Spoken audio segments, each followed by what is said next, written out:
Life is a game. चलता हूँ मेरे जाने का इंतज़ार करने वालों, मैं चलता हूँ। मुझ पर एहसान करने वालों, मैं चलता हूँ। मेरा नकली साथ देने वालों, मैं चलता हूँ। नकली आंसू बहाने वालों, मुझे धोखा देने वालों, मैं चलता हूँ। थोड़े ज़्यादा ही मौके दे दिए हैं मैंने तुम्हें मेरी कठिनाइयों पे।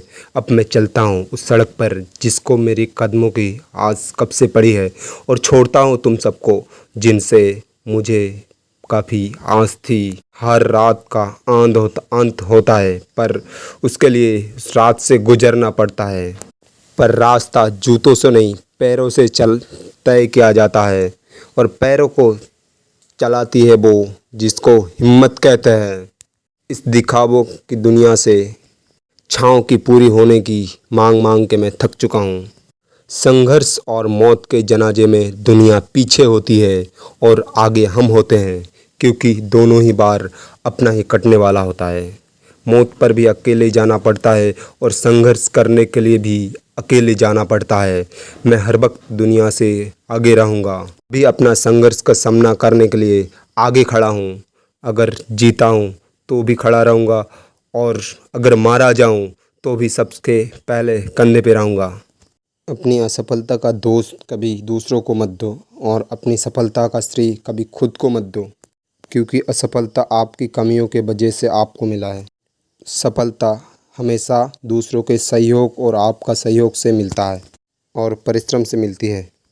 और आपको पता है क्या आपका मुख्य गुण कौन सा है? गिरकर उठना, उठ के संभलना, फिर दोबारा से कोशिश करना। ये एक समझदार इंसान की कोशिश होती है। देखो वो जीवन ही क्या जिसमें परेशानियां ना हो और कठिनाई ना हो, क्योंकि इन्हीं समय से जो हमें अपनी ताकत का अंदाज़ा पता चलता है। ये हमारे लिए एक मौके की तरह होता है। ये हमें हमारी कमियों से परिचित करवाता है। आपको हमेशा एक विजेता की तरह सोचना होगा, काम हमेशा एक योद्धा की तरह करना होगा। सेक्रीफाइस करने के लिए हमेशा तैयार रहना पड़ेगा। अपने मन में एक बात बैठा लो, अगर आप सफल होना चाहते हैं तो इसलिए किसी भी हद तक आप गिर सकते हैं, क्योंकि बार बार लक्ष्य बदलना कोई समझदारी नहीं होती है। आप अपनी योजना बदल सकते हो, काम करने के तरीके बदल सकते हो, पर बार बार आपको अपना लक्ष्य बदलना नहीं चाहिए। बार बार देखो, डर कर बैठ जाने से कभी किसी समस्या का समाधान नहीं हुआ, लेकिन उससे समस्याएं बढ़ जरूर जाया करती है।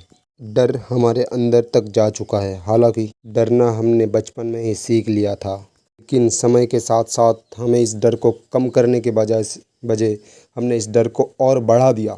आज हर कोई इतना डरा हुआ है, वो जी कम रहा है और डर ज़्यादा रहा है। कहीं परीक्षा में फेल ना हो जाए, कहीं नौकरी से निकल ना दे, कभी बुखार ना आ जाए। इस तरह के हजारों डराने वाला विचार मन ही मन आपको अंदर से खा रहा है।